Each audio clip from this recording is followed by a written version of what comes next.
There's been a lot of media coverage lately about Irish banks, specifically how AIB, Bank of Ireland, and Permanent TSB haven't been passing on higher interest rates to customer accounts in a meaningful way, making Irish banks, quote, the worst in Europe for savers. Some TDs are even suggesting that Irish banks who fail to increase deposit rates should be penalised, while certain commentators, like Paul Merriman from Ask Paul, have been very vocal against the banks in recent months. But why? It all stems from the fact that the European Central Bank, or ECB, has been increasing Eurozone interest rates for over a year now in order to combat inflation. As Ireland is a Eurozone country, we are directly impacted by these rate changes. The two ECB rates which are important to understand are the main refinancing operations rate and the deposit facility. The main refinancing operations rate can be thought of as the cost of borrowing money. When this rate increases, it's likely but not guaranteed that borrowing money from the bank will become more expensive. This rate has increased from 0% in 2022 to 4.25% today, the highest rate in over 10 years. This is why mortgage interest rates, not only in Ireland but across the Eurozone, have increased significantly over the past 12 months, making it more expensive for homeowners to purchase a home. The deposit facility, on the other hand, can be thought of as your reward for depositing money. When this rate increases, it's likely, but again, not guaranteed, that your bank will offer a higher deposit interest rate on your deposited cash. This rate has increased from negative 0.5% in 2022 to 3.75% today. However, this is where the controversy arises, because while Irish banks have increased mortgage interest rates on multiple occasions, the argument is that they haven't done the same for deposit interest rates, despite both the main refinancing operations rate and the deposit facility being at very high levels. This has led to accusations of profit gouging and calls for windfall taxes, among other suggestions. Yes, it is true that the best deposit rate you're going to get with an Irish bank right now in August 2023 is 2%, and even that comes with restrictions around how much cash you can deposit, as well as lock-up periods for that cash. But if you're going to hop on the bandwagon of berating the banks for not increasing deposit rates, you need to understand some things. Firstly, this is how banking works. The tale of banks not passing on higher deposit rates to customers is as old as time itself. In fact, the practice is so common that it's been well documented in multiple research papers. In a 2018 paper published by the European Central Bank, it was noted that, quote, it's well known that banks exert market power in retail deposit markets, giving rise to limited pass-through of market rates to deposit rates. Researchers in the US attribute this market power to the fact that depositors are hesitant to leave their bank even when they can get a better rate elsewhere, which, let's be honest, is true. How many people are changing from one Irish bank to another just because they can get a slightly better deposit interest rate? I'd wager very little. Why? Because it's too much hassle to switch, and even if it wasn't a hassle, the vast majority of people aren't paying attention to the difference between the ECB deposit facility and the deposit interest rates which are offered by their bank. The banks know this, and it allows them to keep deposit rates low. Secondly, there is an evident lack of competition in the Irish banking market. There are only three retail banks operating here: AIB, Bank of Ireland, and PTSB. As was noted by the Central Bank of Ireland when Ulster Bank and KBC exited the Irish market, the move from 5 to 3 retail banks might mean that banks have greater capacity to boost potential margins relative to banks in economies with a more competitive banking sector. That's exactly what's happening. Because there aren't many banks competing for Irish customer deposits, the banks which are competing have a much greater market power over deposit rates. If there were more banks, then there'd be more healthy competition, which normally results in favorable outcomes for consumers. But that isn't the case. Thirdly, Irish banks don't need to incentivize depositors. One of the main reasons why banks choose to offer higher deposit interest rates is to attract new business. However, Irish banks have no shortage of cash. During the pandemic, household deposits increased from around €100 billion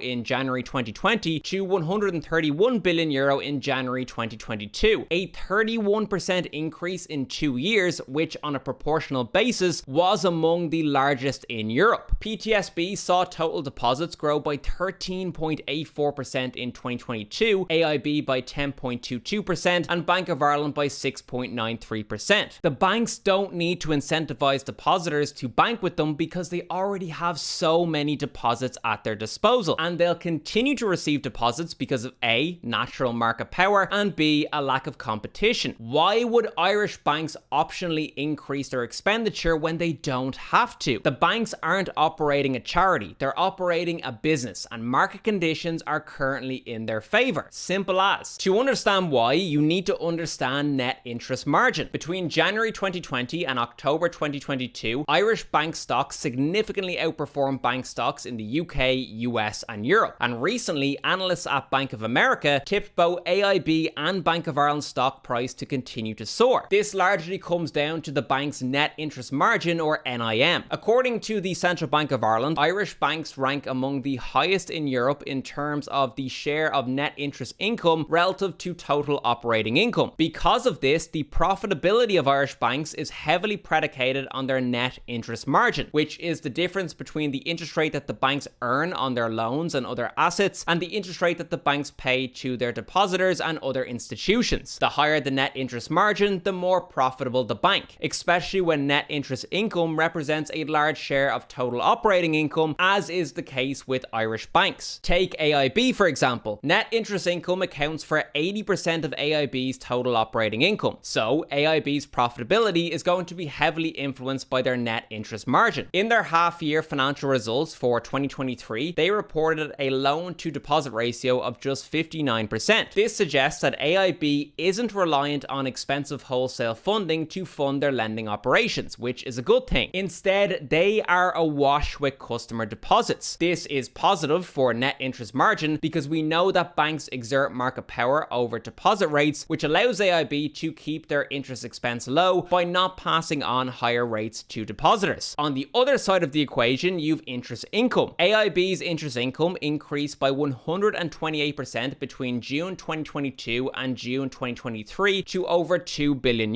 Why? Higher interest rates on loans and higher loan volumes. The result? An increase in net interest margin of 1.46 percentage points between June 2022 and June 2023. This is very strong performance, which is why analysts are so optimistic about the stock price, and a similar story is true over at Bank of Ireland. So there's no doubt that the banks are making a lot of money, and it's understandable why the general public feels like it's unfair. But as we explained, it's just the nature of banking. But if you can't accept that, let me give you some more reasons to not be upset over the lackluster deposit rates. Firstly, don't forget that the profitability of both AIB and Permanent TSB is in the best interests of the Irish state. The Irish government still owns 47% of AIB and 57.4% of PTSB. So technically, as a significant shareholder, the Irish state should want to see net interest margins expand. Theoretically, the more profitable these banks are, the more free cash flow they'll have at their disposal, which could lead to an increase in dividends to shareholders or share buybacks. This would allow the government to further recoup the cost of the support given by the state during the financial crisis. Likewise, higher than anticipated profitability will invariably translate into a higher share price, which again would allow the government to offload their share ownership in the banks for a greater gain. All of this money would inevitably flow back into government spending in one way or another, thus benefiting Irish society. Secondly, understand that a period of strong profitability can actually be good news for bank customers. You see, all banks are required to hold a minimum amount of capital relative to the assets on their balance sheet. Banking regulations in Ireland notoriously require Irish banks to hold much higher levels of capital than their European counterparts. This is partly due to the fact that Ireland has one of the worst outcomes in Europe in the recovery of security for mortgages under judicial processes. What does this mean for you? Well, capital doesn't just magically appear out of thin air, and one of the least harmful ways a bank can increase it is to widen net interest margins and boost profitability. That's why Ireland has historically been an expensive place to get a mortgage, because the banks are required to hold a sizable amount of capital against those mortgages, thus requiring them to charge a higher interest rate to boost net interest margin. However, because the banks are now in a period of strong profitability, they have ample room to build up their capital positions. Strong capital positions not only result in safer banks, but also a reduced likelihood of interest rate increases on loan products, greater value for shareholders and a greater ability to extend loans to those who need them. Lower profitability does the exact opposite. You might have seen that in countries like Italy, Spain, and Lithuania, policymakers have introduced a windfall tax on bank profits. These decisions have been criticized by the European Central Bank, as such taxes could, quote, erode lenders' resilience to economic shocks and reduce their ability to provide credit. Why? Because reduced margin equals lower capital, and lower capital equals higher risk. It's very possible that by penalizing banks, policymakers are actually increasing the chances of higher interest rates on loans for bank customers. Any countries which impose penalties on banks need to tread lightly, especially if the banking sector experiences a reversal in good fortune. Thirdly, and arguably most importantly, Irish mortgage rates have already gone from being the second highest in the euro area back in October 2019 to being middle of the pack in June 2023, very much on par with our European counterparts. That is a testament to the funding structure of Irish banks. However, if deposit rates were to increase significantly, then the net interest margins of Irish banks would shrink. Knowing what we know about the importance of net interest margins, especially in the context of the high capital requirements imposed on Irish banks, there would be a high probability that mortgage rates would also increase as a result of any major deposit rate increases. What Irish depositors would gain in interest income, Irish mortgage holders would lose in interest expense and then some. But what baffles me the most about this entire argument is the fact that people are actually getting upset about their bank offering a bad return on investment. Why are you relying on your bank for investment returns in the first place? Newsflash, there are much better options available for investment returns elsewhere. As Pascal Donoghue recently reiterated, people are free to put their money on deposit in other EU countries if they can get better returns. No one is forcing you to keep your money here, so stop moaning about the Irish banks and just move your money elsewhere. You don't owe anything to the Irish banks. In fact, taking your money elsewhere is probably one of the best things you can do to inspire change, because that will shift the balance of market power and will force the banks to appropriately incentivize depositors if enough people move their money. I'm going to leave two options linked in the video description where you can earn interest on your cash outside of an Irish bank account. The first link is Raisin Bank, where you can currently earn up to 4.02% interest on certain bank accounts, and you can check out the video popping up on screen now to learn more about them. The second link is Trade Republic, where you can earn 2% interest on cash balances up to €50,000 with no access restrictions. But at the end of the day, if you're looking to generate meaningful investment returns over the long term, you need to look beyond interest-bearing accounts. Check out the video popping up on screen now to learn more about how I'd invest my first €100 as a European investor.